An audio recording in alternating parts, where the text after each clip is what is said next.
കൃഷിഭവനിൽ നിന്ന് തന്ന മഞ്ഞളാണ് ഞാൻ ഈ മുളപ്പിച്ച് വെച്ചിരിക്കുന്നത്. ഈ തുണിയിൽ വെച്ചിട്ടാണ് ഞാൻ മുളപ്പിച്ചെടുത്തത്.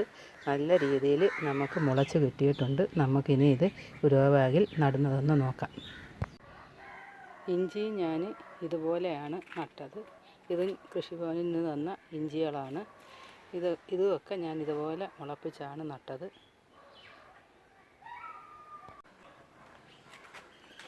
ഇത് കരിയില കമ്പോസ്റ്റാണ്. ഇതാണ് മഞ്ഞൾ നടാനെടുക്കുന്നത്. ഞാൻ വേറെ വളങ്ങളൊന്നും ഞാൻ ചേർക്കുന്നില്ല. ഇത് മാത്രമാണ് ഞാൻ ചേർക്കുന്നത്. ഒരുപാട് വളങ്ങളൊക്കെ ഈ മഴ സമയത്തിട്ടാൽ ഇത് ഒലിച്ചു പോകും. അതുകൊണ്ട് ഞാൻ ഈ കരിയില കമ്പോസ്റ്റ് മാത്രമാണ് ഇടുന്നത്. നമുക്ക് ഈ കവറിലേക്ക് ഇട്ട് കൊടുക്കാം.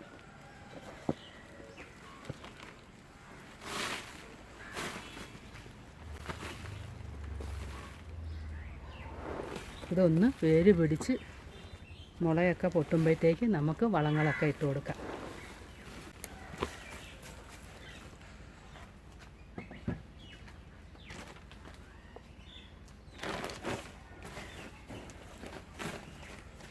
നമുക്കിനി ഇതിൻ്റെ മുകളിലേക്ക് കുറച്ച് മണ്ണിട്ട്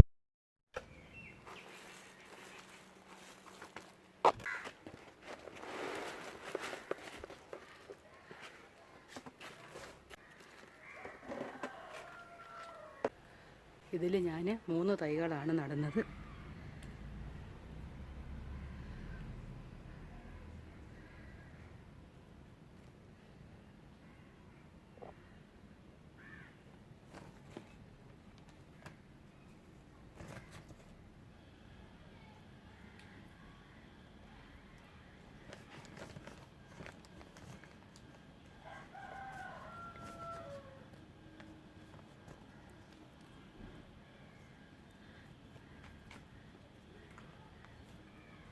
കുറച്ച് വെള്ളം തളിച്ച് കൊടുക്കാം.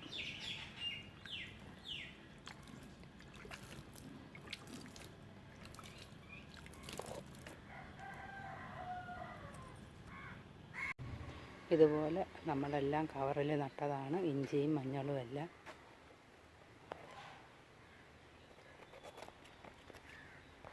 എല്ലാം നട്ടു. നമുക്ക് താഴെ സ്ഥലമില്ല വെക്കാനായിട്ട്. അതുകൊണ്ട് ഞാൻ മതിലിലാണ് വെച്ചിരിക്കുന്നത്. ഞാൻ ഇത്രയും ഗ്രോ ബാഗിൽ ഇഞ്ചിയും മഞ്ഞളും ഒക്കെ നട്ടിട്ടുണ്ട്.